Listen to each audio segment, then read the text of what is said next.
अस्सलाम वालेकुम, मैं हूं रेहान तारिक और आप देख रहे हैं दस्तक। न्यूजीलैंड के बाद इंग्लिश क्रिकेट टीम के दौरे पाकिस्तान से इनकार पर क्रिकेट शायकीन में मायूसी फैल रही है। यही नहीं बल्कि वेस्ट इंडीज और ऑस्ट्रेलिया के दौरे पाकिस्तान पर भी खतरात के बादल मंडला रहे हैं। यूं महसूस हो रहा है कि गोया पूरा मगरबी ब्लॉक पाकिस्तान के खिलाफ हो गया है। हुकूमत की जानिब से दावा किया जा रहा है कि गैर मुल्की टीमों के दौरे से इनकार एब्सोल्युटली नॉट कहने का नतीजा है। इस हवाले से फवाद चौधरी साहब ने आज कैबिनेट की मीटिंग के बाद कहा है। वो क्या कह रहे थे उसकी एक झलक आपके सामने रखता है। अगर आप एब्सोल्युटली नॉट कहेंगे तो फिर उसकी कीमत है वो आपको अदा करनी पड़ती है। ये एब्सोल्युटली नॉट कहने का नतीजा है जिसकी कीमत हमें अदा करनी पड़ रही है। कौमी क्रिकेट की इस सूरत हाल पर शायकीन की जबान पर शिकवे हैं, शिकायत हैं, सवालात हैं। पाकिस्तानी कौम जानना चाहती है कि इंग्लैंड और न्यूजीलैंड ने पाकिस्तान में खेलने से इनकार क्यों किया है। मैदानों की वीरानी के मुहर्रकात आखिर क्या है। इंटरनेशनल टीमों का इनकार नाकाम खारजा पॉलिसी है या पीसीबी की नाकामी है। तयशुदा दौरे मुलतवी होने से पाकिस्तान को कितना नुकसान हुआ है। सफारती नाकामी की वजूहात क्या है। बिग थ्री ज्यादा बड़ा हो गया है या फिर पीसीबी की लॉबिंग कमजोर है। आलमी खिलाड़ियों का इनकार सिक्योरिटी खदशात है या फिर बिग थ्री के असरात है। ये इंप्लीकेशंस है। पाकिस्तान ने न्यूजीलैंड और इंग्लैंड के मुश्किल वक्त में साथ दिया। दोनों ममालिक पाकिस्तान का साथ क्यों छोड़ गए। क्या पाकिस्तान दोनों क्रिकेट बोर्ड्स के खिलाफ हरजाने का दावा दायर कर सकता है। क्या पाकिस्तान बैनुल अक़वामी सतह पर अपना कोई ब्लॉक बना सकता है। क्या बांग्लादेश, श्रीलंका और अफगानिस्तान क्रिकेट बोर्ड्स के साथ कोई सीरीज खेली जा सकती है। क्या पाकिस्तान को T20 वर्ल्ड कप की तैयारी का बेहतरीन मौका मिल गया है। सीरीज मनसूख होने से T20 वर्ल्ड कप में टीम की कारकर्दगी कितनी मुतासिर होगी। क्या पीसीबी में उखाड़ पिछाड़ सीरीज मुलतवी होने की वजह हो सकती है। पाकिस्तान इस सूरत हाल से कैसे निकल सकता है। पाकिस्तान में क्रिकेट का मुस्तकबिल क्या होगा। इंग्लैंड की जानिब से दौरे पाकिस्तान से दस्तबरदारी को अफसोसनाक करार दिया जा रहा है जबकि हुकूमत ने और न्यूजीलैंड के खिलाफ हरजाने का मुकदमा दायर करने का ऐलान कर दिया। 20-25 करोड़ रुपए का जो है वो नुकसान हो गया है इस सारे मामले में और वो हमने अपने लॉयर से भी बातचीत शुरू की है कि इसको हम इनको जो है वो हम किस तरह से अदालत में लेके जा सकते हैं। शायकीन क्रिकेट परेशान है कि पाकिस्तान को आलमी क्रिकेट के लिए आलमी सतह पर महफूज मकाम तस्लीम किए जाने और तवाज़ुन कायम करने के लिए न जाने अब मजीद क्या जतन करना पड़ेंगे। इंग्लैंड ने दौरे पाकिस्तान से इनकार कर दिया जिसमें किसी सिक्योरिटी खतरे का जिक्र तो नहीं किया गया, लेकिन यह कहा गया कि खित्ते के सफर के हवाले से बढ़ते हुए तहफ़्फ़ुज़ात और कोविड-19 की वजह से एक अरसे तक आयद पाबंदियों को वजह करार दिया गया है। इन हालात में यह याद रखना चाहिए कि पाकिस्तान ने कोविड-19 के दौरान 2 मरतबा इंग्लैंड का दौरा किया और पहले दौरे के दौरान इंग्लैंड के कैंप में कोरोना के केसेस रिपोर्ट हुए थे। लिहाजा पाकिस्तान ने इसको इम्कानात को मुस्तरद किया था। इस हवाले से चेयरमैन पीसीबी रमीज राजा ने वेस्ट को शदीद तनकीद का निशाना बनाया कि जब उन्हें हमारी जरूरत होती है हम लब्बैक कहते हैं, लेकिन उनकी जानिब से जो रवैया अपनाया गया है इस पर चेयरमैन पीसीबी क्या कहते हैं वो भी आपके सामने रखता है। इंग्लैंड के विड्रॉल से सख्त मायूसी हुई मगर ये एक्सपेक्टेड भी था, इसलिए कि ये जो वेस्टर्न ब्लॉक है ये इकट्ठे हो जाते हैं अनफॉर्चुनेटली और ये फिर एक दूसरे को बैक करने की कोशिश करते हैं। सो सिक्योरिटी थ्रेट, सिक्योरिटी परसेप्शन के ऊपर आप कुछ भी डिसीजन ले सकते हैं अनफॉर्चुनेटली। और गुस्सा इसी बात का है कि न्यूजीलैंड जो है वो पहले निकल ली है विदाउट शेयरिंग कि क्या उनको थ्रेट था। हम आउट ऑफ द वे जाके इनको अकोमोडेट करते हैं। हम जब इनके यहाँ जाते हैं तो क्वारंटीन में डांट डबट भी हमारे प्लेयर्स की ये लोग करते हैं, हम फिर भी सह जाते हैं। मगर सबक है ना, और सबक यही है कि हम अब वहीं तक जाएंगे जहां पे हमारा इंटरेस्ट है। सबक यह है कि हम वहीं तक जाएंगे जहां हमारा इंटरेस्ट है। ना बेजा प्रोटोकॉल्स होंगे, ना कोई न्यूट्रल वेन्यू होगा। रमीज राजा ने क्लियर कर दिया है। इस वक्त आलमी ताकतें पाकिस्तान को हर मैदान में घेरने की कोशिश कर रही हैं। बैनुल अक़वामी बरादरी अफगानिस्तान में उठाई गई हजीमत का नज़ला पाकिस्तान पर गिराने के लिए मौका तलाश कर रही है और वो कोई भी मौका हाथ से जाने नहीं दे रही। पाकिस्तान को गैर महफूज करार देने का सिलसिला सिर्फ क्रिकेट की हद तक नहीं होगा बल्कि गैर मुल्की सरमायाकारी और हमारी एक दफ़ा फिर तेज़ी से बिगड़ती मईशत इसका शिकार होगी। IMF और FATF के जरिए भी पाकिस्तान को दबाव में लाने की कोशिश की जाएगी। क्रिकेट के जरिए पाकिस्तान के खिलाफ गहरी साजिश की जा रही है क्योंकि पाकिस्तान ने ऐन उस वक्त इंग्लैंड का दौरा किया जब पूरी दुनिया इंग्लिस्तान जाने से इनकार कर रही थी। कोविड के हंगामे इंग्लिश क्रिकेट बोर्ड दिवालिया होने के करीब था और पाकिस्तान से 3 टेस्ट मैचेस की सीरीज की दरखास्त कर रहा था। कोविड पाबंदियों के बावजूद तमाशाई स्टेडियम में आ गए, लेकिन पाकिस्तान ने इस मामले को भी बोर्ड के दरमियान हल किया। पिछले 5 बरस से हर साल पाकिस्तान इंग्लैंड का दौरा करता रहा है जिसके जवाब में पाकिस्तान को एक भी होम सीरीज नहीं मिली है। मुख्तलिफ औकात में न्यूजीलैंड के साथ भी ताउन किया। रवा बरस के दौरान दौरा न्यूजीलैंड में पाकिस्तानी खिलाड़ियों को ना चार्टर्ड फ्लाइट्स मिल सकी ना ही अलग होटल हुआ, लेकिन बात जब कोरोना प्रोटोकॉल्स की हुई तो कीवी वजीर सेहत ने पाकिस्तानी टीम को वापस भेजने तक की धमकी दे डाली थी, जो सिफारती आदाब के भी सरीन खिलाफ वर्जी है। लेकिन पाकिस्तान ने कीवीज खिलाड़ियों को करंतना से भी इस्तिस्ना दिया। पाकिस्तान की जानिब से इतनी काविशों के बावजूद खित्ते की बदलती सूरत हाल में शुरफा के खेल को भी सियासी चाल बना दिया गया है। क्रिकेट जैसे जेंटलमैन खेल कहा जाता है, अब उसके अंदर ये कुछ हो रहा है। वक्त का तकाजा है कि हुकूमत पाकिस्तान मामलात को बेहतर अंदाज में हल करे, दुनियाई क्रिकेट में बेहतर लॉबिंग के जरिए खेलों को फरोग दे, साथ ही जेंटलमैन गेम को सियासत का शिकार बनाने वाले अनासिर को अक़वाम आलम के सामने बेनकाब करे। ये सब होगा कैसे? पाकिस्तान आलमी सतह पर इसे बेहतर अंदाज में बेनकाब कर सकता है। इस मामले पर बात करेंगे। साबिक चेयरमैन पीसीबी हमारे साथ मौजूद होंगे, लेकिन उससे पहले साबिक कप्तान सलमान भट्ट साहब ने हमें ज्वाइन किया, उनसे बात करते हैं। अस्सलाम वालेकुम सलमान भट्ट साहब, बहुत बहुत शुक्रिया आपके वक्त के लिए। जहां यकीनन मुल्क को हजीमत उठाना पड़ रही है, ये मुल्क के लिए अच्छा नहीं है कि पहले न्यूजीलैंड क्रिकेट टीम ने अबैंडन किया अपना दौरा, उसके बाद इंग्लिश क्रिकेट बोर्ड ने टीम्स को भेजने से इनकार कर दिया, जहां पर पूरी कौम ऑब्वियसली अफसरदा है। वहीं पर हमारे क्रिकेटर्स के लिए भी एक मेजर सेटबैक है। कितना बड़ा सेटबैक है जो इस वक्त प्लेयर्स के लिए है हमारे? देखिए, ऑब्वियसली ये सेटबैक तो है इन टर्म्स ऑफ प्रेपरेशन कि आपको बड़ा अच्छा आइडिया हो जाता है अगर आप क्रिकेट खेलते हुए जाएं उन अच्छी टीम्स के साथ जिन्होंने आगे जाके आपसे खेलना है। न्यूजीलैंड का पाकिस्तान से मैच था, इंग्लैंड ने कहीं ना कहीं मिल जाना आपको टूर्नामेंट में, और ये टॉप क्लास टीम्स हैं, चाहे कि इनके कुछ प्लेयर्स मिसिंग थे but still they are good teams, they will give you good preparation. तो एक आपका जो एक लिटमस टेस्ट होता है, आपको अपनी स्टैंडिंग पता चल जाती है, अपने एरियाज पता चल जाते हैं, कहाँ काम करने की जरूरत है, फाइन ट्यूनिंग की जरूरत है। अनफॉर्चुनेटली वो लग्जरी नहीं है हमारे पास, अब नेशनल T20 है, we have to make the most of it and go in with the frame of mind के जहां जो हमारे हाथ में है उससे अच्छा करने की कोशिश करें। देखिए, पीसीबी ने इमीडिएटली फैसला किया कि तमाम प्लेयर्स डोमेस्टिक क्रिकेट खेलेंगे और फिर नेशनल T20 कप होगा। ये कहिएगा कि नेशनल T20 कप क्या प्लेयर्स की उन डेफिशिएंसीज को पूरा कर सकता है, उस खला को पूरा किया जा सकता है नेशनल T20 से? देखिए, आपके पास है नेशनल T20, ये इस तरह तब आप सोचते हैं जब आपके पास चॉइसेस हों। Unfortunately, the choices are no more at the moment. जो सिचुएशन है, तमाम कौम की नजरें ऑब्वियसली हमारी क्रिकेट टीम पर लगी हुई हैं कि हम जाएं और T20 वर्ल्ड कप के अंदर न्यूजीलैंड से मुकाबला करें, इंग्लिश क्रिकेट टीम हमारे सामने आए तो हम अपने दाग धो सकें। लेकिन आपको पता है कि ये यंग प्लेयर्स हैं और फिर जो सिलेक्शन हुई उसके ऊपर भी सवाल उठाए जा रहे थे। क्या इतनी एक्सपेक्टेशंस होनी चाहिए इन यंग क्रिकेटर्स से?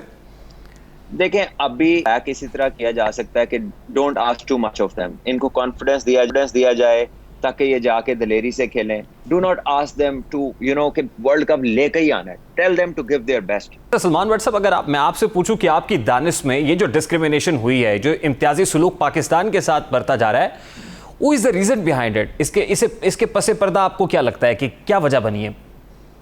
देखिए, ऑब्वियसली नेशनल पॉलिटिक्स जो है वो अपना उसका अक्स हर चीज में आपको नजर आ रहा है। बहुत सारी चीजें दुनिया में ऐसी हो रही हैं, अफगानिस्तान की सिचुएशन होगी, हम दो दिन से आर्टिकल्स पढ़ रहे हैं कि अर्जेंटाइन से पाकिस्तान की कोई जेट्स की डील हो रही है, उसमें भी इंग्लैंड जो है वो कुछ और चाहता है।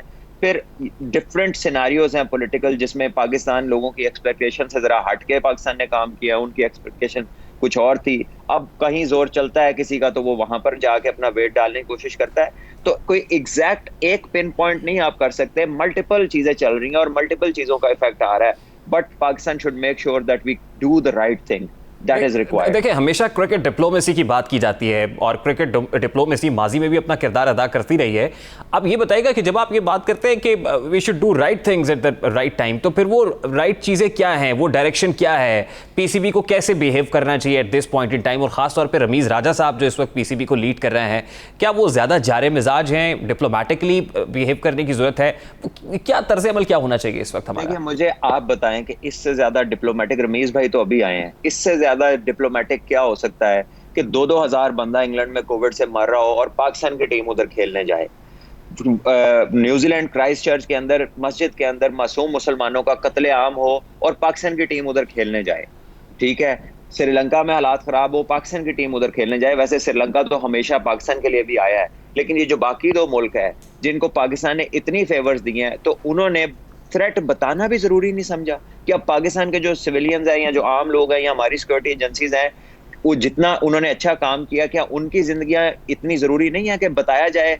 चले खुद तो आप चले गए, कम से कम ये तो बताएं कि थ्रेट है क्या, ताकि उससे डील किया जाए आने वाले वक्त के लिए। तो आप जिस तर्ज पे इसको ले जा रहे हैं, अब इंग्लैंड का एक्सक्यूज है कि जी वो मेंटली जो है ना, वो प्लेयर जो है वो बहुत ज्यादा हो जाएंगे एग्जॉस्ट, क्योंकि वो एनवायरनमेंट में रह रहे हैं जो कि एनक्लोज्ड एनवायरनमेंट है कोविड की। तो जब पाकिस्तान उधर गया था तब तो वैक्सीन भी नहीं, 2,500-3,000 हज़ार बंदा छोटे से मुल्क में इंग्लैंड में रोज मर रहा था। तो पाकिस्तान ने तो ऐसी कोई बात नहीं की थी। तो पाकिस्तान अगर अपने लिए खड़ा नहीं होगा तो कोई कभी भी हमें खड़ा नहीं होने देगा। हमने एब्सोल्युटली नॉट भी कहा है हमने डू मोर को भी टांग मारी है, तो फिर अब इसके साथ खड़े होना पड़ेगा। अगर खड़े नहीं होंगे तो फिर बैक टू स्क्वायर वन हो जाएगा और फिर अपना वक्त जाया करेंगे। जैसे आपने कहा कि हम अंडर सम एक्सट्रीम कंडीशंस भी वहां पर जाकर खेलते रहे हैं, हमने क्वारंटीन का वक्त भी देखा है, हमारे प्लेयर जो थे वो साइकोलॉजिकली अंडर प्रेशर भी आए। आपको क्या लगता है कि इसी बिहेवियर की वजह से वो उनको लगता है कि ये बड़ा आसान हदफ है, and do they take us for granted? Yes, because we present ourselves like that. हम लेने देते हैं अगले को एडवांटेज, इसीलिए लोग हमसे एडवांटेज लेते हैं। When you don't allow, there will come a time जब लोग नहीं ले सकेंगे आपका एडवांटेज। आज तक हमने लेने दिया, we've been the good boys। हाँ ठीक है, कर लो, जो ऐसा कहोगे कर लेंगे, लो जी हम आए, कोई ना आया जी हम पहुंचेंगे। ये एटीट्यूड अब वहां करना पड़ेगा जहां पे एक दूसरा भी हमारे साथ ऐसा ही करे, और जब दूसरा नहीं करता, रिमेंबर दैट, फिर जब आपका टाइम आए तो reply in the same language. अगर कोई आपसे न्यूट्रल में खेलना चाहता है आपकी होम सीरीज, आप भी उसकी होम सीरीज न्यूट्रल में खेलने की बात करें। हम इतने तगड़े हैं कि हम उन्हें आंखें दिखा सकें, जवाब दे सकें? Absolutely not. क्रिकेट के मैदान में भी कह सकें जहां हमारी लॉबी बहुत वीक है, जहां हम इंटरनेशनली किसी स्ट्रॉन्ग लॉबी का हिस्सा नहीं है, हम इतने तगड़े नहीं है, क्या हम सर उठा के आंखें दिखा सकते हैं सर? जो अपने आप को तगड़ा ना समझे वो कभी तगड़ा हो ही नहीं सकता। ये बात तो सिंपल है। नॉर्थ कोरिया की हमसे ज्यादा डिप्लोमेटिक है, वो उठ उठ के अमेरिका को पढ़ता है। कभी आपने देखा है कि उसने बो डाउन किया हो किसी प्रेशर को दुनिया की सुपर पावर के? इंटरनेशनल क्रिकेट काउंसिल को इंडियन क्रिकेट काउंसिल कहा जाता है, मतलब ऑब्वियसली आपको पता है कि इंडिया डोमिनेट करता है वहां पर भी। तो आपको लग रहा है कि जो इंडियन लॉबी है या बिग थ्री हैं वो हमें मजीद आइसोलेट नहीं कर देंगे फिर इसके बाद? देखिए, बिग थ्री पाकिस्तान जो है ना, वो क्रिकेट की एक रियलिटी है। बिग थ्री हमें आइसोलेट करके क्या नया मुल्क ले आएंगे अंदर? क्या अमेरिका की टीम बन जाएगी? क्या वो टेस्ट प्लेइंग नेशन बन जाएगी? पाकिस्तान के बगैर क्रिकेट का ग्लोब पूरा नहीं होता, no matter how hard they try. ठीक है, अगर हो सकता होता तो वो अभी तक कर गए होते। ये 3 मुल्कों की गेम, कोई गेम ग्लोबल 3 मुल्कों के दरमियान नहीं होती। ठीक है, और ये पहले ही 8 से 9 मुल्क टेस्ट क्रिकेट खेलते हैं और तीनों फॉर्मेट खेलते हैं। सो पाकिस्तान को इतना आसान नहीं है रेडिकेट करना। I think we should stop underestimating ourselves. बहुत बहुत शुक्रिया। सलमान भट्ट साहब हमारे साथ मौजूद थे। इस वक्त साबिक टेस्ट क्रिकेटर आकिब जावेद साहब ने हमें ज्वाइन किया है। अस्सलाम वालेकुम आकिब जावेद साहब, बहुत बहुत शुक्रिया आपके वक्त के लिए। सबसे पहले तो ये कहिएगा कि चेयरमैन पीसीबी रमीज राजा साहब ने एब्सोल्युटली नॉट का बोर्ड लगा दिया है, ना तो न्यूट्रल वेन्यूज होंगे ना बेजा प्रोटोकॉल्स होंगे। Are we heading in the right direction Aqib Javed साहब? देखिए, इस तरह से हमने कितना हर्ट पाकिस्तान क्रिकेट और पाकिस्तान हुआ 2009 के बाद, और तब ठीक है वहाँ हालात ठीक नहीं थे सिक्योरिटी के, लेकिन आज हम एक पुरसुकून और पुरअमन कंट्री है, कोई ऐसी थ्रेट्स नहीं है। तो अब उसको अगर आप एक्सप्लॉइट करें पास को याद कर करके, तो ये तो अब एक तमाशा से बना लिया। किसी ने एक कॉल आए और आप बगैर बताए, बगैर कोई थ्रेट लेवल बताए आप वापस चले जाओ, और उनको एहसास ये नहीं है कि वो कितना बड़ा नुकसान पाकिस्तान क्रिकेट और पाकिस्तान के लिए करके जा रहे हैं। तो मेरा ख्याल है कि इस तरह का एग्रेसिव जो चेयरमैन है क्रिकेट बोर्ड ने जो स्टांस लिया है, ये बनता है, क्योंकि ये जितनी भी वाइट टीमें हैं ये आपस में सारे मिल जाते हैं। और ये पहले भी जो बिग थ्री वाला एक आईसीसी में ब्लैकमेलिंग टाइप एक एटीट्यूड था, वो दोबारा से हमें वो नजर आता है। तो ये तो नहीं हो सकता कि आप 3-4 जो है एक तरफ मिल जाए और बाकी जो लोग हैं वो सफर करें। तो आपको क्या लगता है कि ये जो हमारी जारे मिजाजी है ये हमारे लिए फ्रूटफुल साबित होगी, या इंटरनेशनल रेलम के अंदर हम इसके भी कोई इंप्लीकेशंस होंगे जो हमारी क्रिकेट को बर्दाश्त करने पड़ेंगे नियर फ्यूचर? देखिए, इसमें और क्या हो सकता है कि पहले भी तो हम ब्लैकमेल हुए, पहले भी तो हम उनकी मंशा के ऊपर हम न्यूट्रल वेन्यूज के ऊपर गए। तो अब हमने नहीं जाना, हमने साबित ये करना है कि ये मुल्क सेफ है, और उसके वे फॉरवर्ड जो है वो भी बड़ा मजे का है। जैसे PSL है आने वाली है, उससे पहले भी उसको वर्ल्ड कप से पहले T20 से उसको एक मिनी PSL कराए, और जितने भी फ्रेंचाइजीज हैं उन्होंने अपने प्लेयर से भी बात की है उनकी, क्योंकि बड़े करीबी ताल्लुक होते हैं। इसलिए 24 से 30 जब फॉरेन प्लेयर्स आए पाकिस्तान में अभी नेक्स्ट मंथ, तो सारी दुनिया को वो मैसेज देंगे आके कि ये क्या मजाक है, ये तो तुम लोग जो है ब्लैकमेल कर रहे हो, यहाँ तो कोई ऐसी सिक्योरिटी का मसला नहीं है। आगे साहब लास्टली ये बताइएगा कि रमीज राजा साहब ने कहा कि हम एशियन ब्लॉक बनाएंगे, क्या एशियन ब्लॉक बनाना पॉसिबल है, और क्या वो इतना तगड़ा होगा कि इन वेस्टर्न कंट्रीज को आके दिखा सके, को तगड़ा जवाब दे सके? देखिए, उसमें एक चीज तो हम कर सकते हैं ना कि अपना जो कंप्लेन है, जो अपनी तहफ़्फ़ुज़ात है, उनके लिए एक फॉरम मिल जाते हैं। आई थिंक कि ये सही डायरेक्शन अगर उन्होंने बनाया हुआ है तो हमें भी बनाने की कोशिश करनी चाहिए। तो इस एशियन ब्लॉक के अंदर भारत भी शामिल होगा, क्योंकि भारत ही तो मरकजी किरदार है इसका, और इंडियन क्रिकेट काउंसिल बनी हुई है भारत की वजह से। ये आप ठीक कह रहे हैं, इंडिया का हमारे साथ मिलना जो है तो वो तो मुश्किल है, लेकिन जो बाकी कंट्रीज हैं उनके साथ श्रीलंका है, बांग्लादेश है, अफगानिस्तान है, या वेस्ट इंडीज है, साउथ अफ्रीका है, इनके संभाव्य है। इन टीमों को साथ अपने रख के तो प्रेशर तो हम बिल्ड कर सकते हैं ना, क्योंकि अगर आप आईसीसी की चेयरमैन जो 2015 से बनने शुरू हुए तो पहले 2 टर्म जो है वो जो है इंडियन चेयरमैन रहे हैं, और तीसरा जो है वो भी इंडिया, ऑस्ट्रेलिया और इंग्लैंड की मदद से उन्होंने न्यूजीलैंडर जो है चेयरमैन बनाया। तो इस तरह से पावर को शेयर करने से ही आगे चीजें बढ़ेंगी। ये मोनोपोली बना के तो आप फिर इस तरह की क्रिकेट तो नहीं करा सकेंगे आप। बहुत बहुत शुक्रिया आकिब जावेद साहब हमारे साथ मौजूद थे। अभी साबिक चेयरमैन पीसीबी खालिद महमूद साहब ने हमें ज्वाइन किया है। अस्सलाम वालेकुम खालिद महमूद साहब, बहुत बहुत शुक्रिया आपके वक्त के लिए। सबसे पहले तो ये फरमाइएगा कि पहले न्यूजीलैंड की क्रिकेट टीम आई, लेकिन ऐसे वक्त में चली गई जब चंद घंटे बाकी थे मैच शुरू होने में। उसके बाद इंग्लिश क्रिकेट बोर्ड ने अपनी टीम्स को पाकिस्तान भेजने से इनकार कर दिया। आपकी दानिश में इसके पसे पर्दा मुहरकात क्या हैं? Why is it happening with us? आपके सवाल का जवाब देने के लिए मैं कुछ थोड़ी सी इसके मुख्तलिफ इशारे दूंगा। देखें, बहुत से हमारे दोस्त हैं और मीडिया के लोग जो हैं इसको खुल्लम खुली साजिश करार दे रहे हैं। देखिए, साजिश तो हो सकती है, मैं भी इसको रूल आउट नहीं करता, लेकिन साजिश कहने के लिए बहुत सी कड़ियाँ मिलाना पड़ती हैं जो कि अभी मिलाई नहीं गई। तो इसलिए मैं सिर्फ ये कहूँगा कि बहुत ही अफसोसनाक, बहुत ही शर्मनाक वाक़या है। अब जिस दिन मैच होना था उस दिन वो जो टीम थी वो मैदान में नहीं आई, तो क्रिकेट बोर्ड के साथ रब्ता हुआ तो बताया गया कि उनकी हुकूमत ने कहा कि जी हमें कोई ऐसा अलर्ट मिला है, ऐसी कोई हमें इत्तला मिली है जिसकी वजह से हम समझते हैं कि हमारी टीम पर हमला हो जाएगा। अब इतनी नामाकूल बात है कि आप एक मेहमान बन के आए हैं और हम मेज़बान मुल्क हैं। अगर आपको कोई भी ऐसी इत्तला आई है तो आपका फ़र्ज़ बनता है कि आप हमारे साथ शेयर करें, हमारे क्रिकेट बोर्ड को बताएं। क्रिकेट बोर्ड पे आपको एतमाद नहीं है तो हुकूमत के साथ बात करें। कोई ऐसी चीज़ नहीं हुई और बैठे बिठाए उन्होंने कहा कि जी हम वापस जा रहे हैं। मज़ीद दिलचस्प बात आप ये देखें कि जैसे ही उधर से ये ऐलान हुआ, साथ ही इंग्लैंड वालों ने कहा जी हम भी 24 से 48 घंटों में फ़ैसला करेंगे कि हमने क्या करना है। इसका मतलब ये है कि उनके पास, इंग्लैंड के पास तो अपनी इत्तला हो नहीं सकती। यही तसव्वुर करना चाहिए कि न्यूजीलैंड ने कोई अपनी जो इत्तला थी वो उनके साथ शेयर की है, यानी वो न्यूजीलैंड जो है वो उनके साथ भी शेयर कर रहा है, ऑस्ट्रेलिया के साथ भी शायद शेयर करेगा, क्योंकि उनकी तरफ से भी सही अफसोसनाक किस्म के कदम की तवक्को है।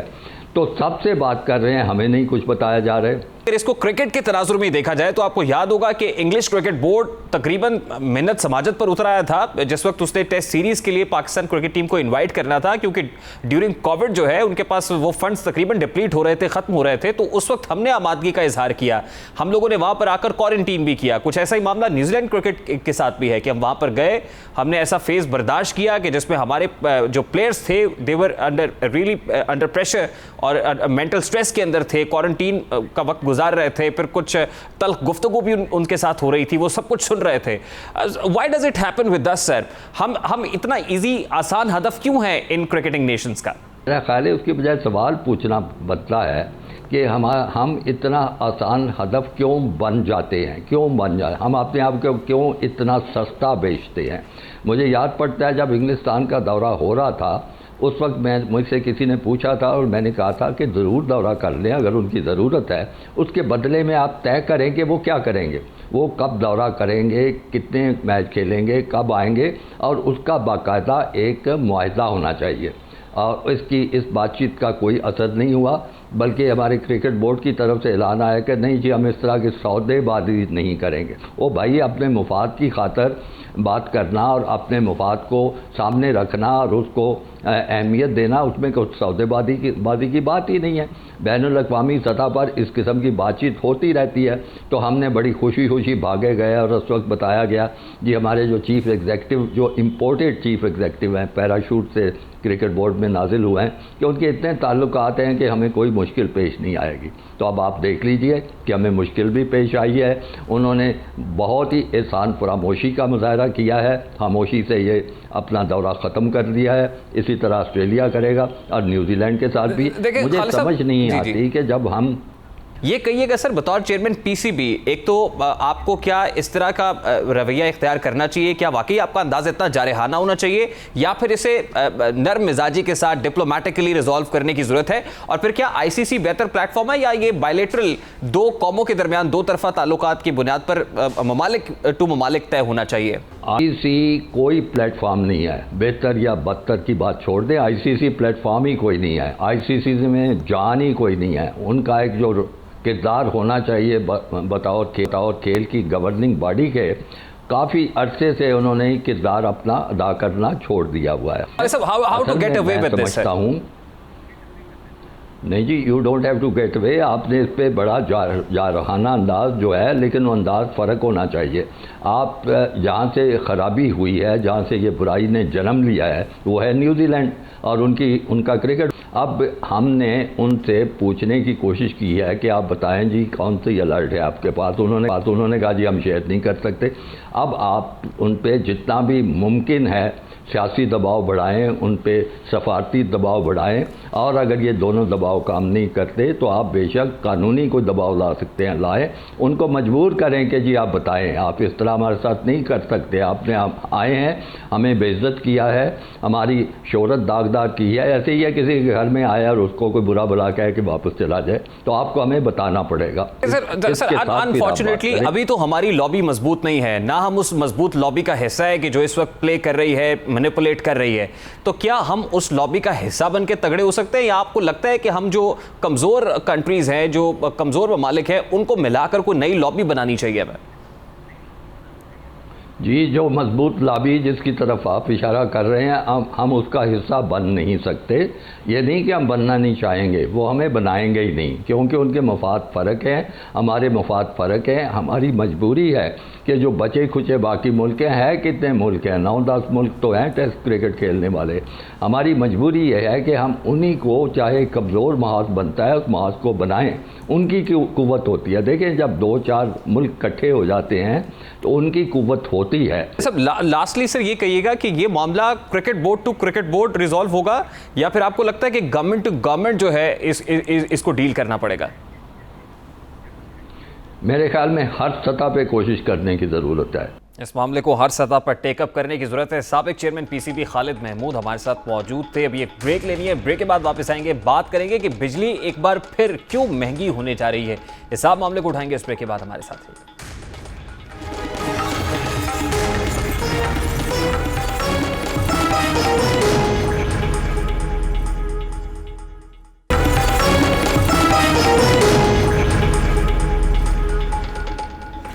Welcome back. मुल्क में तवानाई बहरान, गर्दिशी कर्जों, महंगी बिजली और IPPs को अदायगियों में नाकामी के बाद वजीर आजम के एक और मुआविन खुसूसी ने अपने ओहदे से इस्तीफा दे दिया है। आजम ने शिकायत के बाद मुआविन खुसूसी ताबिश गौर से इस्तीफा तलब किया, जिसके बाद उन्होंने व्हाट्सएप के जरिए वजीर आजम को अपना इस्तीफा भिजवाया। ज़राए के मुताबिक मुआविन खुसूसी बराए तवानाई की कारकर्दगी से वज़ीर आज़म गैर मुतमईन थे, जबकि वज़ीर तवानाई हम्माद अज़हर भी मुआविन खुसूसी की मौजूदगी से नाखुश थे। वज़ीर तवानाई हम्माद अज़हर ने गुज़श्ता रोज़ वज़ीर आज़म से मुलाकात भी की और ताबिश गौर के हवाले से तहफ़्फ़ुज़ात का इजहार किया था। ताबिश गौर पावर डिवीजन में मुनासिब किरदार ना मिलने पर दिल बर्दाश्त थे, जबकि वो IPPs को की जाने वाली इजाफी अदायगियाँ भी वापस दिलवाना चाहते थे। और ज़राए के मुताबिक हुकूमत की जानिब से ताबिश गौहर पर PSO, फेस्को और मुख्तलिफ पावर प्लांट्स में मंजूर नज़र अफसरान की तैनाती का इल्ज़ाम था कि उन्होंने अपने मंजूर नज़र अफराद को इन जगहों पर, इन डिपार्टमेंट्स के अंदर इंपॉर्टेंट ल्यूक्रेटिव अपॉइंटमेंट्स दी हैं। उन्होंने रवा बरस जनवरी में भी इस्तीफ़ा दिया था। ताहम इमरान खान ने ताबिश गौहर का इस्तीफ़ा मुस्तरद करते हुए उन्हें काम जारी रखने की हिदायत की थी और उन्हें यकीन दिलाया था कि उनके तहफ़्फ़ुज़ात दूर कर दिए जाएंगे, जबकि ताबिश गौहर ने भी नए अज़्म के साथ अपनी सरगर्मियों का आगाज किया था और IPP से जो नेगोशिएशंस हो रहे उनसे जो मुआहदे थे उनको रिविजिट करने की बात हो रही थी, उस पर कैटेगोरिकल स्टांस भी लिया था। इस हवाले से तापिश गौर क्या कहते थे, सबसे पहले उसकी एक झलक आपके सामने रखता है। सर्कुलर डेट या गर्दिशी कर्जे का जो बोझ है उसमें कमी लाने के लिए और बिजली के नरखों में जो इजाफा है उसमें कमी लाने के लिए IPP जो तकरीबन 8000 मेगावाट के लगभग हैं उनके साथ एक MOU पे दस्तखत हुए थे। उसके तहत अगले 20 सालों में 836 अरब रुपए की का बोझ कम होगा इस सेक्टर के ऊपर। उसके साथ साथ जो उनके बकायाजात हैं तकरीबन 450 अरब रुपए हैं उसकी अदायगी भी इस साल हो जाएगी। ये वज़ीर आज़म के मुआविन खुसूसी तापिश गौहर हैं। तापिश गौहर के तहफ़्फ़ुज़ात दूर तो ना हुए मगर उनके इस्तीफ़े ने कई सवालात खड़े कर दिए हैं। तवानाई के शोबे में वज़ीर आज़म के मुआविनीन खुसूसी इस्तीफ़े क्यों देते हैं? मुआविनीन के इस्तीफ़ों की वजह लॉबिंग है या नाकामी है? बढ़ते हुए गर्दिशी कर्जों पर काबू क्यों नहीं पाया जा सकता है? बिजली की कीमतों में इजाफे की वजूहात क्या हैं? स्कैंडल्स के बाद कार्रवाई की बजाय महज इस्तीफों पर इक्तफा क्यों किया जाता है? हुकूमत पावर सेक्टर में गर्दिशी कर्जे कैसे काबू करेगी? वजीर आजम को बिजली के बायस नींद नहीं आती, क्या वजीर आजम अब सुकून से सोते हैं? IPPs को अदायगियों के बावजूद गर्दिशी कर्जे कम होने का नाम क्यों नहीं ले रहे?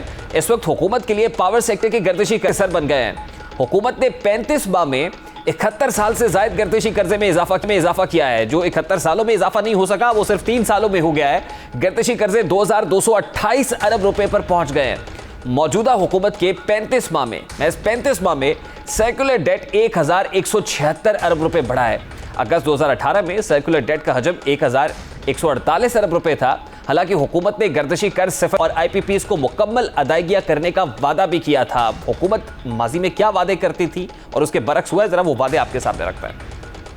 जो सबसे बड़ा इस वक्त पाकिस्तान का अगर एक चैलेंज है जो मुझे कई दफ़ा रात को नींद नहीं आती सोच के, वो है हमारी पावर मिनिस्ट्री, जो बिजली है। अगर हमने कोई भी अवाम को एक ऐसी बिजली देनी है कि जो एक वो अफोर्ड भी कर सके और साथ साथ ये जो कर्जों का पहाड़ चढ़ता जा रहा है, जो सर्कुलर डेट है, इसको कैसे बचाए। चौथी मुबारक अपनी कौम को देना चाहता हूँ कि ये तवील मुज़ाकरात के बाद हमारी कल एग्रीमेंट हो गई है, इनसे मुआहदा हो गया। इससे जो बिजली की जनरेशन की कीमत है वो कम होनी शुरू हो जाएगी और जब वो बिजली की जनरेशन की कीमत कम होगी ये फ़ायदा हमारी इंडस्ट्री को भी होगा और इंशाल्लाह आने वाले दिनों में आवाम को भी होगा। मैं आप सबको बताना चाहता हूं कि मैंने फैसला किया कि हमने अब और बिजली की कीमतें बढ़ानी नहीं, क्योंकि लोग और बोझ बर्दाश्त नहीं कर सकते। मैंने फैसला किया कि हमने हर चीज़ करनी है, किसी ना किसी तरह हमने बिजली की कीमतें कम करें। वज़ीर आज़म फैसला कर चुके थे कि बिजली मजीद नहीं बढ़ाएंगे, बिजली के नरखों में इजाफा नहीं होगा, लेकिन उसके बावजूद ये सब कुछ हो रहा है। हुकूमत की जानिब से IPPs को अदायगियाँ की गई मगर इन अदायगियों पर भी सवालात उठाए गए, क्योंकि हुकूमत ने वज़ीर आज़म इमरान खान के मुआविन खुसूसी बराए पेट्रोलियम डिवीजन नदीम बाबर की कंपनी ओरिएंट पावर को 1 अरब 40 करोड़ रुपए और मुशीर तिजारत अब्दुल रज़ाक दाऊद के रोश पावर प्लांट को 1 अरब रुपए की अदायगी की थी। ज़राए के मुताबिक मामला अदालत में होने के बायस जहांगीर खान तरीन के पावर प्लांट्स को अदायगियाँ नहीं हुई थी, जबकि कोयले के पावर प्लांट्स को 50 अरब रुपए, एंग्रो पावर को 3 अरब, LNG पावर प्लांट्स को 40 अरब, निशात पावर और निशात चूनिया को 2 अरब 40 करोड़ रुपए की अदायगियां की गई। इस स्कैंडल के सामने आने के बाद नदीम बाबर मुस्ताफी हो गए, मगर तहरीक-ए-इंसाफ हुकूमत में ये चलन आम सा हो गया। मुआविनीन खुसूसी मुल्क की बेहतरी के लिए तैनात किए जाते हैं, फिर एक स्कैंडल आता है, मुआविन खुसूसी इस्तीफा दे देते हैं, इसके बाद एक तवील खामोशी छा जाती है। इस बीच सिर्फ आवाम को महंगाई का बोझ बर्दाश्त करना पड़ता है। अगर पावर डिवीजन ही की बात की जाए तो हुकूमत ने जुलाई 2018 से बिजली के नरखों में 40% से ज्यादा इजाफा किया है, लेकिन बुनियादी तौर पर सब्सिडी की नाकाफी अदायगियों की वजह से गर्दिशी कर्जा तकरीबन फिर भी दोगुना हो गया है। यानी एक तरफ तो बिजली के नर्ख में बढ़ रहे हैं, दूसरी तरफ सर्कुलर डेट है कि वो भी थमने का नाम नहीं ले रहा, डबल हो गया है। बिजली के बुनियादी नर्ख 2018 में 11 रुपए 72 पैसे थे, जो अब 4 रुपए 72 पैसे के इजाफे के बाद 16 रुपए 44 पैसे हो चुके हैं। यही नहीं बल्कि हुकूमत ने एक मरतबा फिर कीमतों में इजाफे की तैयारी कर ली है। सेंट्रल पावर परचेजिंग एजेंसी ने बिजली महंगी करने की दरखास्त नेपरा को भिजवा दी है और CPPA ने बिजली मजीद 2 रुपए 7 पैसे फी यूनिट महंगी करने की दरखास्त की है। दरखास्त अगस्त की फ्यूल प्राइस एडजस्टमेंट की मद में दी गई है और दरखास्त में मौक़िफ़ इख्तियार किया गया है कि डीजल और फर्नेस ऑयल से महंगी तरीन पैदावार जो बिजली है महंगी पैदा होने का खदशा है, उसके सबब ये करना पड़ेगा। दरखास्त के मतन के मुताबिक गुज़श्ता माह डीजल से 22 रुपए 62 पैसे फी यूनिट बिजली पैदा की गई, फर्नेस ऑयल से 18 रुपए 24 पैसे फी यूनिट बिजली पैदा की गई और सीपीपीए की इस दरखास्त पर 30 सितंबर को अब समाअत होनी है। मंजूरी की सूरत में सारिफीन पर 25 अरब रुपए का बोझ पड़ेगा। मरकैफ ब्रेक का कहा जा रहा है। माविरीन खुसूसी के इस्तीफों, मफादात के टकराव और जो दिहाड़ी लगाओ के इल्जामात की बजाय इस वक्त आवाम को रिलीफ देने की जरूरत है। अभी एक ब्रेक लेंगे, ब्रेक के बाद वापस आएंगे, बात करेंगे कि दुनिया पाकिस्तान के किरदार की मोतरफ एकदम से क्यों हो गई है। इस मामले को उठाएंगे इस ब्रेक के बाद हमारे साथ।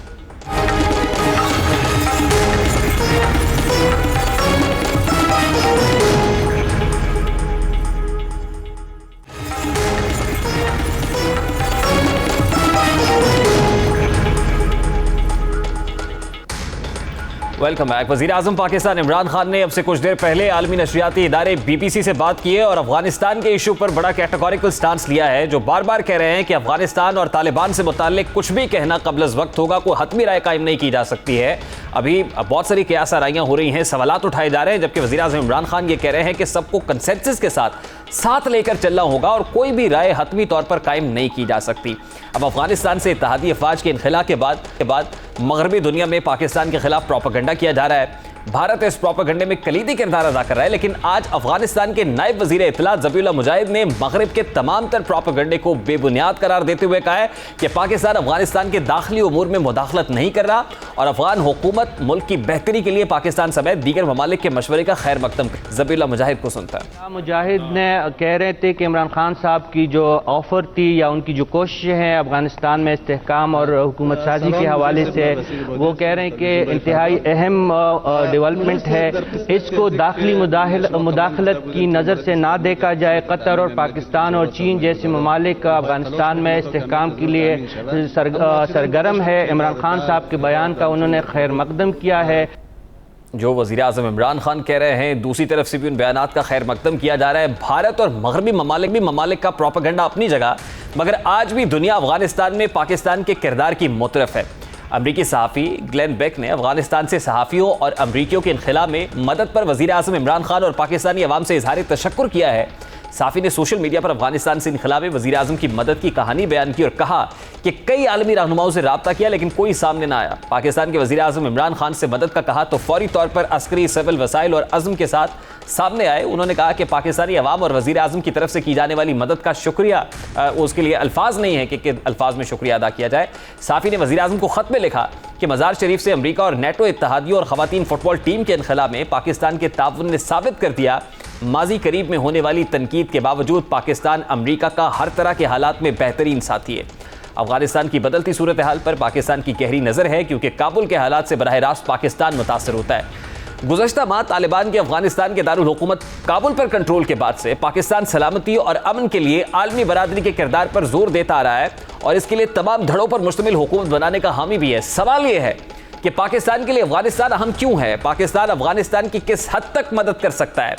आलमी बरादरी की बेतनाई ऐसे हालात को कैसे मुतासर कर रही है? पाकिस्तान और अफगान क़यादत से राब्ते अहम क्यों हैं? क्या पाकिस्तान अफगानिस्तान में बराह रास्त मुदाखलत कर रहा है? भारत पाकिस्तान के खिलाफ प्रोपेगेंडा क्यों कर रहा है? पाकिस्तान नई हुकूमत को तस्लीम करने में ताखीर से काम क्यों ले रहा है? आलमी बरादरी अफगानिस्तान के मसले पर खामोश तमाशाई क्यों बनी हुई है? काबुल में मुबैना तौर पर इंसानी अलमिया का खात्मा कैसे किया जा सकता है? पाकिस्तान अफगान धड़ों को यकजा करने के लिए क्या किरदार अदा कर सकता है? ऐसे बहुत सारे सवालात हैं और इन सवालात का जवाब वज़ीर ख़ारजा शाह महमूद कुरैशी ने भी दिया है। वज़ीर ख़ारजा शाह महमूद कुरैशी इससे मुताल्लिक़ क्या कहते हैं, ज़रा उसकी एक झलक लगता है।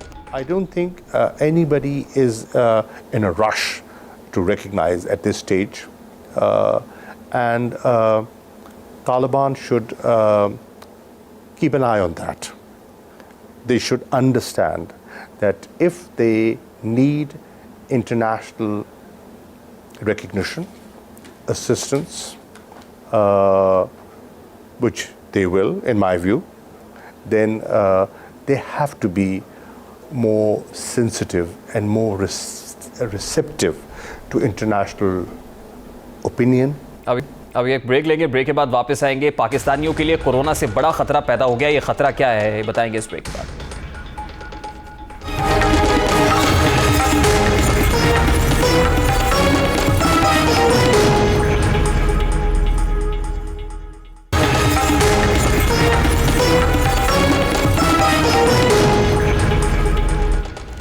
Welcome back. पाकिस्तान में कोरोना वायरस के साथ साथ डेंगू वायरस ने भी सर उठा लिया है। पंजाब में इस वक्त तक 605 अफराद में डेंगू वायरस की तस्दीक हो चुकी है, जबकि खैबर पख्तूनख्वा में गुज़श्ता 24 घंटे के दौरान 110 अफराद में डेंगू की तस्दीक हुई है। इसी तरह कराची में भी बारिशों के बाद डेंगू वायरस ने दोबारा सर उठा लिया है। सरकारी और निजी अस्पतालों में गुज़श्ता हफ्ते में 4 अफराद की डेंगू से अमवात हुई हैं। रवा साल सितंबर तक सिंध में 1400 केसेस रिपोर्ट हुए हैं और इसके हवाले से लाहौर मुल्क का खतरनाक तरीन शहर बन चुका है। रिपोर्ट के मुताबिक लाहौर के हर 206 में से एक घर में डेंगू पॉजिटिव है। अस्पतालों में 23% और लैब्स में 77% डेंगू केसेस की तस्दीक हुई है। सरकारी अस्पतालों में आने वाले 42% डेंगू मरीजों की रिपोर्टिंग हुई है। महकमा सेहत की रिपोर्ट के मुताबिक अंदरून Delhi gate, Taksali gate, Islampura, Bilalganj, defence, Shadman में डेंगू केसेस रिपोर्ट हुए हैं और रिपोर्ट के मुताबिक जून में सबसे ज्यादा डेंगू मरीज अंदरून दिल्ली में 4.98% रिपोर्ट हुए हैं। रवा साल के 7 माह में 45 लाख से ज्यादा घरों में डेंगू लार्वा चेक किया गया है और 1,60,044 घरों में डेंगू वायरस की तस्दीक हुई है। 17,000 हॉटस्पॉट इलाकों में से 56 में डेंगू लार्वा की निशानदेही हुई है। रिपोर्ट में मजीद कहा गया है कि टीमों की नाकिस कारकर्दगी नाकानी की वजह से आदादो शुमार दुरुस्त नहीं। अस्पतालों में डेंगू वार्ड्स को कोरोना वार्ड्स में तब्दील कर दिया गया है। अस्पतालों में डेंगू काउंटर्स भी काम नहीं कर रहे हैं। यकीनन ये आदादो शुमार इंतहाई खौफनाक हैं, जिन्हें काबू करने की अशद ज़रूरत है, क्योंकि अब एक बार फिर बारिशों का मौसम है। ऐसे में बहुत खदशात मौजूद है कि डेंगू वायरस एक बार फिर सर उठ। ऐसे में हमें यकीनन इसके तदारुक और महफूज रहने की ज़रूरत है। प्रोग्राम का वक्त अपने तदाम को पहुंचा। आपसे मुलाकात होगी इंशाअल्लाह कल। अपना रखिएगा ख्याल। अल्लाह हाफ़िज़।